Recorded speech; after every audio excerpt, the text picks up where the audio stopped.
দর্শক, জাতীয় burn institute থেকে মাইলস্টোন দুর্ঘটনায় দগ্ধদের বিষয়ে সবশেষ জানাচ্ছেন সহকর্মী আর কে রেজা। জি, আপনি যেমনটা জানতে চেয়েছিলেন, জাতীয় বার্ন ইনস্টিটিউটের সর্বশেষ অবস্থা গতকাল বিকেল ৫টার পরে যে জাতীয় বার্ন ইনস্টিটিউটের পরিচালক যে একটা প্রেস ব্রিফিং করে জাতীয় বার্ন ইনস্টিটিউটের সর্বশেষ অবস্থা জানিয়েছেন। ৪৪ জনের ভর্তির তিনি আপডেট দিয়েছেন। এছাড়া আজকে আরো একজনের ভর্তির আমরা খবর পেয়েছি, অর্থাৎ ৪৫ জনের মধ্যে জাতীয় বার্ন ইনস্টিটিউট এখন পর্যন্ত ভর্তি রয়েছে। আমি যদি বর্তমানে জাতীয় বার্ন ইনস্টিটিউটের বর্তমান পরিস্থিতি যদি আপনাদের একটু দেখানোর চেষ্টা করি। বর্তমানে জাতীয় বার্ন ইনস্টিটিউটের গেটের বাইরে আইন শৃঙ্খলা বাহিনীর তৎপরতা রয়েছে।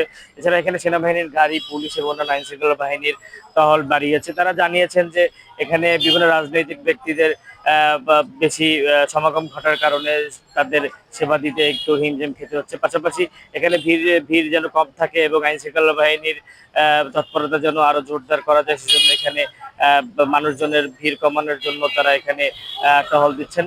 এছাড়া গতকালকে আপডেট অনুযায়ী যে ৪৪ জন, অর্থাৎ আজকে আরেকজনের যে ভর্তির আপডেট, টোটাল ৪৫ জন এখন পর্যন্ত জাতীয় বার্ন ইনস্টিটিউটে ভর্তি রয়েছে। এছাড়া ৮ জনের অবস্থা খুবই আশঙ্কাজনক, তারা আইসিইউতে ভর্তি রয়েছে।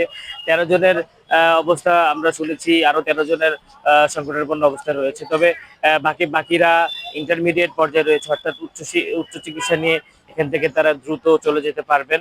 এছাড়া আমরা ভিতরে ঢোকার চেষ্টা করেছি। পরিচালক মহোদয়ের যে একটি বার্তা রয়েছে যে এখন পর্যন্ত তথ্য সংগ্রহের ক্ষেত্রে গণমাধ্যমের বাইরে থেকেই নিতে হবে। এছাড়া আমরা জানতে পেরেছি যে ভারতীয় একটি পর্যবেক্ষক দল এখানে পর্যবেক্ষণ করছেন সকাল থেকে। আমরা শুনেছি তারা ভিতরে পর্যবেক্ষণ সহ তারা কর্তৃপক্ষের সাথে মিটিং করছেন। আমরা এখন পর্যন্ত তাদের সাথে কথা বলার আমাদের কোনো সুযোগ হয়নি। তো বর্তমানে জাতীয় বার্ন ইনস্টিটিউটের ৪৫ জন ভর্তির আপডেট সহ ৮ জনের অবস্থা আইসিইউতে ভর্তি রয়েছেন।